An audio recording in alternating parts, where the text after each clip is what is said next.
Imagine walking down the street, minding your own business, when suddenly a cop stops you. No explanation, no warning, just an assumption. You fit the description. And just like that, your freedom is gone. But what happens when the man they arrest isn't just another suspect, but a high-ranking federal prosecutor who knows the law better than anyone in the room? This isn't just a story about one wrongful arrest. It's a wake-up call, a moment that exposes the power of bias, the failures in our justice system, and the fight for real accountability. If you believe that justice isn't just a word, but something we must actively fight for, then don't just watch. Be part of the conversation. Hit that like button, subscribe, and let's talk about what really needs to change. Because justice doesn't happen by accident. It happens when we refuse to look away. The rhythmic echo of hurried footsteps bounced off the steel walls of the parking garage beneath the city courthouse. Officer Travis Cole pressed his radio close to his mouth, his voice firm and unwavering. "I've got him. Suspect matches the description exactly." Standing before him was a tall black man, impeccably dressed in a dark gray suit, his deep green tie neatly in place.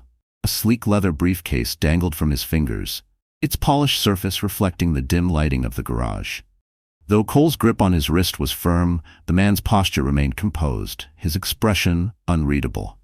His sharp brown eyes met Cole's with unsettling confidence. "Officer, you're making a mistake," the man said evenly, his tone low but assertive. Cole scoffed. He had dealt with plenty of smooth talkers before, people who thought their sharp suits and fancy words would get them out of trouble. He tightened his grip, expecting some kind of resistance. There was none. "Yeah? Well, that's not for you to decide. We'll let the court handle that." The accusation was straightforward, a series of thefts at high-end boutiques downtown. The suspect's description: a tall black male in his 40s, seen wearing business attire. To Cole, that was enough. The man in front of him fit the bill perfectly. His partner, Officer Reynolds, stood a few feet away, watching with furrowed brows. Something about the situation didn't sit right with him, but he remained silent. The walk to the courthouse was tense. Cole kept his hand close to his holster, though the man showed no signs of fleeing. Instead, he walked with a quiet assurance, his gaze scanning the bustling city streets, his expression unreadable. Inside the courthouse, conversations dipped into hushed murmurs as the three of them entered the main hall. Lawyers, clerks, and onlookers turned their heads, whispering among themselves. "Guess they finally got him," someone muttered. Cole allowed himself a small smirk. He had done his job. Another criminal off the streets. As they neared the courtroom doors, the man leaned in slightly, speaking just loud enough for Cole to hear. "You're going to regret this." His words weren't a plea. They weren't a threat. They were a simple statement, one that sent an uneasy ripple down Cole's spine. "We'll see about that," he shot back, masking the flicker of doubt creeping into his thoughts. The heavy wooden doors swung open, revealing the courtroom's fluorescent glow. Judge Alan Whitman, an older man with silver-streaked hair, shuffled through a stack of papers before finally glancing up. His tired eyes settled on Cole. "Officer Cole, present your case." Cole straightened his stance, his voice brimming with certainty. "Your Honor." Baseless would be an understatement. His voice was steady, his tone unwavering. "I was stopped while leaving my office for lunch, carrying nothing but this briefcase." He tapped it lightly for emphasis. "When I asked Officer Cole for the reason behind my detainment, his only response was that I matched the description. No evidence. No probable cause, just an assumption." Cole, desperate to regain control, jumped in. "Your Honor, the description came from multiple witnesses. This isn't about assumptions, it's about following leads."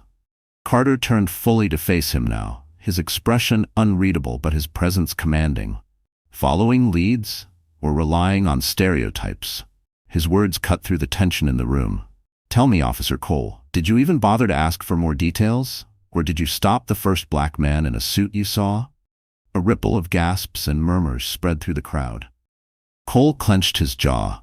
"That's not fair." Carter took a step forward, just enough to command the space. "Fair?" His voice carried weight now, filling the courtroom. "Do you know how many times men who look like me are stopped, questioned, or arrested for no reason other than fitting the description? I have spent my career fighting for justice, officer, and what you did today was the exact opposite of that. The judge raised a hand, signaling for order. That's enough, gentlemen, he said firmly, though a flicker of intrigue flashed in his eyes. Mr. Carter, I will allow you to continue, but keep it concise. Carter nodded, adjusting his tie before speaking again, his words even but powerful. Your Honor, this case isn't just about mistaken identity. It's about something much bigger. It's about a system where assumptions replace evidence, where bias overrides judgment, and where innocent people suffer because of it. A hush fell over the courtroom. Even those who had initially dismissed this as a standard case were now at the edge of their seats. Cole's confidence was crumbling. His earlier bravado had melted into something more fragile. But Carter wasn't finished. He turned to the judge again, his gaze unwavering. Officer Cole said the description came from multiple witnesses. I'd like to hear exactly what those witnesses reported. Cole hesitated, his fingers tightening around his notes. Tall black male, early 40s, wearing a dark jacket. His voice was quieter now. Carter raised an eyebrow. That's it? Silence.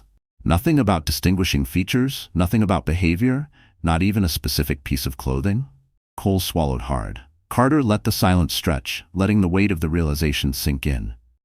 Then he turned to the judge once more. Your Honor, this is the real problem. Vague descriptions lead to vague policing. Instead of investigating, officers make snap decisions. Decisions that disproportionately harm black men. Judge Whitman remained stoic, though his fingers tapped thoughtfully against the bench. Mr. Carter, are you implying that this is a systemic issue rather than just an isolated incident? Carter didn't blink. I'm not implying it, Your Honor. I'm stating it. Your Honor, baseless would be an understatement. His voice was steady, his tone unwavering. I was stopped while leaving my office for lunch, carrying nothing but this briefcase. He tapped it lightly for emphasis. When I asked Officer Cole for the reason behind my detainment, his only response was that I matched the description. No evidence. No probable cause, just an assumption. Cole, desperate to regain control, jumped in. Your Honor, the description came from multiple witnesses. This isn't about assumptions, it's about following leads. Carter turned fully to face him now, his expression unreadable but his presence commanding. Following leads, or relying on stereotypes? His words cut through the tension in the room. Tell me, Officer Cole, did you even bother to ask for more details? Or did you stop the first black man in a suit you saw? A ripple of gasps and murmurs spread through the crowd. Cole clenched his jaw. That's not fair. Carter took a step forward, just enough to command the space. Fair? His voice carried weight now, filling the courtroom. Do you know how many times men who look like me are stopped, questioned, or arrested for no reason other than fitting the description? I have spent my career fighting for justice, officer, and what you did today was the exact opposite of that. The judge raised a hand, signaling for order. That's enough, gentlemen, he said firmly, though a flicker of intrigue flashed in his eyes. Mr. Carter, I will allow you to continue, but keep it concise. Carter nodded, adjusting his tie before speaking again, his words even but powerful. Your Honor, this case isn't just about mistaken identity. It's about something much bigger. It's about a system where assumptions replace evidence, where bias overrides judgment, and where innocent people suffer because of it. A hush fell over the courtroom.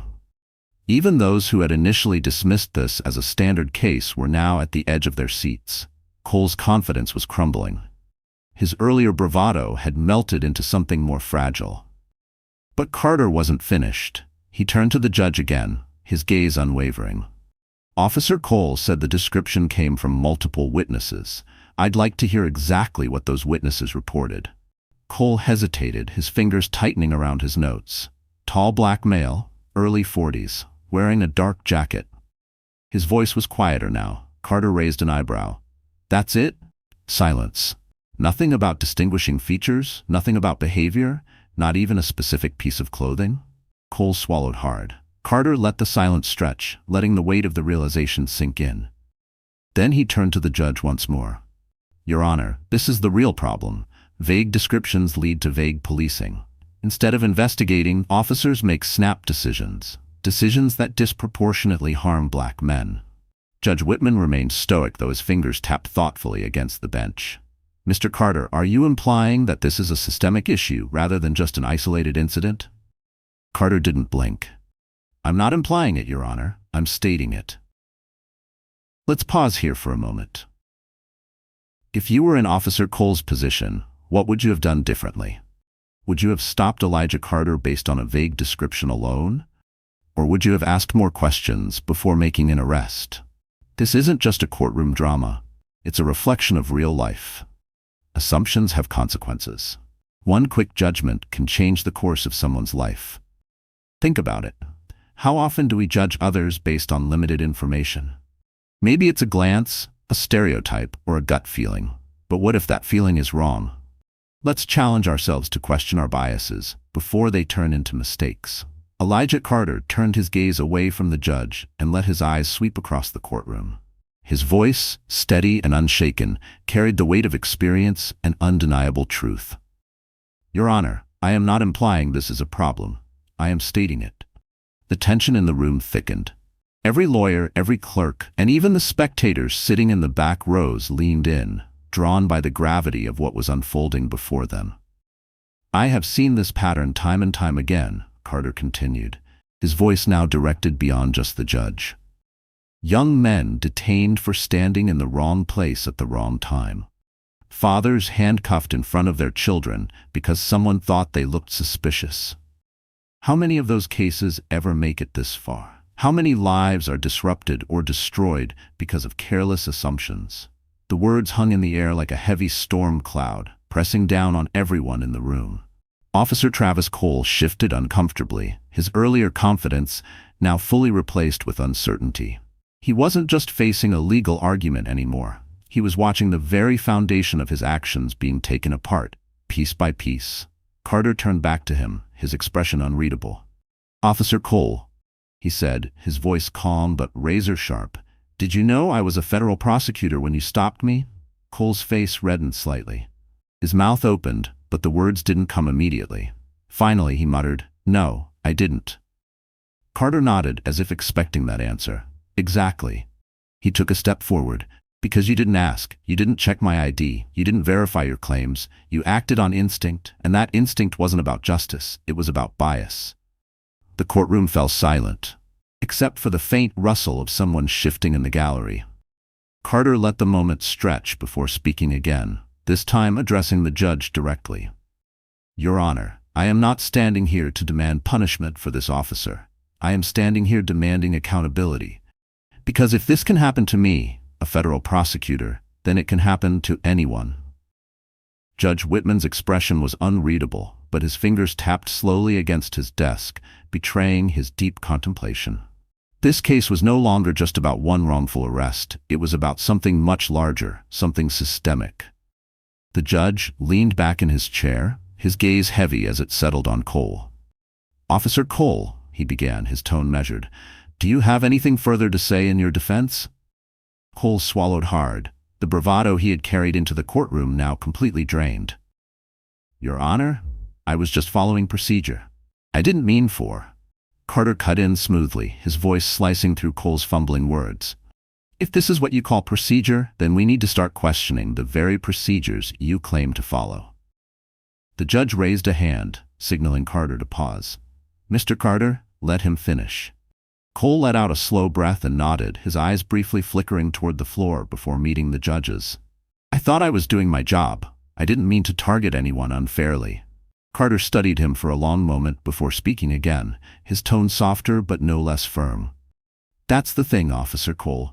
Bias doesn't announce itself. It disguises itself as instinct, as just doing your job. But the consequences are real, and they are devastating. The courtroom remained still. Every word Carter spoke felt like another nail in the argument he was building, not out of anger, but out of truth. Finally, Carter turned away from Cole and addressed the entire room. I have spent my career fighting for a legal system that serves everyone, not just those who look a certain way or live in certain neighborhoods. But no system can fix what we refuse to acknowledge. The judge cleared his throat and sat forward. Mr. Carter, you have made your point. What do you propose as a resolution to this matter? Carter hesitated for a brief moment, carefully choosing his next words. Your Honor, I don't believe in vengeance, but I do believe in accountability. This officer needs to understand the harm his actions have caused, not just to me, but to the integrity of the system he represents." Cole's face burned with shame, but he didn't argue. He simply looked down at his hands, the reality of the situation settling over him like a heavy weight. Carter turned back to the judge, his voice carrying a tone of finality. "Let this be a turning point, not just for Officer Cole, but for everyone in this courtroom. If we don't confront the biases we carry, they will continue to poison the very foundation of justice." Judge Whitman exhaled slowly, his fingers tapping against the bench once more before he finally spoke. "This case is no longer just about a wrongful arrest," he said, his voice firm yet reflective. "It is about the principles we are supposed to uphold, not just in this courtroom, but in our society." The room braced itself for what was coming next. Whatever the judge decided, one thing was certain: this moment would leave no one unchanged. The silence in the courtroom felt heavier than it had all morning. Judge Alan Whitman let out a slow breath, his gavel resting lightly against the bench as he scanned the room. His gaze lingered on Elijah Carter, then on Officer Travis Cole, before finally settling on the expectant crowd. "This case," he began, his voice firm but reflective, "is no longer just about a wrongful arrest. It is about the fundamental principles we claim to uphold. Not just in this courtroom, but in our society as a whole." Cole, who had spent the last hour watching his defense crumble, now found himself staring at the floor. His throat felt dry, his uniform suddenly too tight, the weight of his own actions pressed down on him like an anvil. "Officer Cole," the judge continued, his tone measured, "while you may have believed you were acting within the bounds of the law, your failure to gather sufficient evidence and your reliance on an incomplete description demonstrate a troubling lack of judgment. Due process was not followed, and that is unacceptable." Cole gave a small nod, his lips pressing together, but he remained silent. What was there to say? The judge shifted his focus to Carter. "Mr. Carter, your composure and ability to articulate the deeper issues at hand are commendable. However, I am not blind to the frustration that situations like this can cause. You had every right to stand here today in anger. Instead, you turned what could have been a moment of personal indignation into an opportunity for collective reflection." Carter inclined his head, a subtle acknowledgement of the judge's words. Judge Whitman sat forward, his expression unreadable. "In light of today's proceedings, I am ordering Officer Cole to attend mandatory training on implicit bias and community engagement. Additionally, he will issue a formal written apology to Mr. Carter." A ripple of murmurs swept through the room. Some exchanged glances, while others nodded silently, as if the ruling signified something long overdue. But the judge wasn't finished. "Furthermore, I am requesting that the police department review its protocols for detaining suspects based solely on vague descriptions. This case has highlighted a failure in standard procedure, and failures must be corrected." Cole looked up, a flicker of surprise in his expression. This wasn't just about him anymore. It was about a system that had allowed mistakes like his to happen. Slowly, he turned toward Carter. The words felt heavy in his throat, but he forced them out. I'm sorry." It wasn't eloquent, but it was sincere. Carter studied him for a moment before giving a slight nod. "I hope this is a lesson that leads to change, both for you and for the system you serve." Cole exhaled, his shoulders sagging slightly, as though he had been carrying a weight he hadn't realized was there. As the courtroom began to clear, Carter remained standing. Though the case had concluded, the moment still hung in the air, raw and unresolved.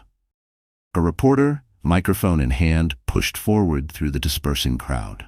"Mr. Carter, do you have anything to say about today's outcome?"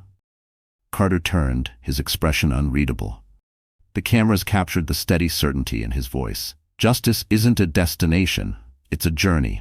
And that journey requires all of us to challenge the systems and biases that hold us back. We can't afford to look away." The reporter lowered the microphone and Carter turned to leave, his briefcase in hand. Outside the courthouse, sunlight poured over the steps as he walked toward the street. A small crowd had gathered, some nodding in silent respect, others whispering among themselves about what they had just witnessed. Carter paused for a moment, looking out over the busy city streets. The world moved on as though nothing extraordinary had happened. But he knew better. Change, true, lasting change, never came in a single moment. It came in choices, in difficult conversations, in holding power to account. It wasn't about grand speeches or sweeping reforms. It was about ensuring that systems built on assumption and prejudice were forced to confront their flaws, one case at a time. As he turned to leave, Carter glanced back at the reporters still lingering on the courthouse lawn. This wasn't just about him. It wasn't even just about Cole. It was about a justice system that needed to be better. And this was just the beginning. Elijah Carter stepped onto the sidewalk, the courthouse doors swinging shut behind him. The city pulsed with life, cars honking, pedestrians weaving through the streets, a world that would keep moving forward as if nothing had changed. But something had changed. He glanced back once, his eyes sweeping over the courthouse steps. Officer Cole was still inside, likely grappling with the weight of everything that had transpired. And the system? It wasn't fixed. Not yet. Maybe not ever. But today was a small step in the right direction. As Carter crossed the street, his phone buzzed in his pocket, a message from a number he didn't recognize. He opened it, eyes narrowing as he read, "Thank you. Today made me think. We need more people like you." No name, no context, just a handful of words that carried more weight than the sender probably realized. Carter exhaled slowly, a hint of a smirk on his lips. The fight wasn't over.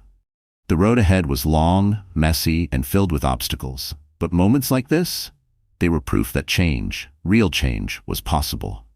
And that was enough. For now. But what do you think? Justice isn't just about one courtroom or one case. It's about the choices we make every single day. Have you ever questioned the assumptions you carry? Have you ever been in a situation where bias clouded the truth? Let's talk about it. Drop your thoughts in the comments. This conversation doesn't end here. And if this story resonated with you, hit that like button, subscribe, and turn on notifications. Because stories like this, they need to be told. Justice doesn't happen by accident. It happens when we refuse to look away.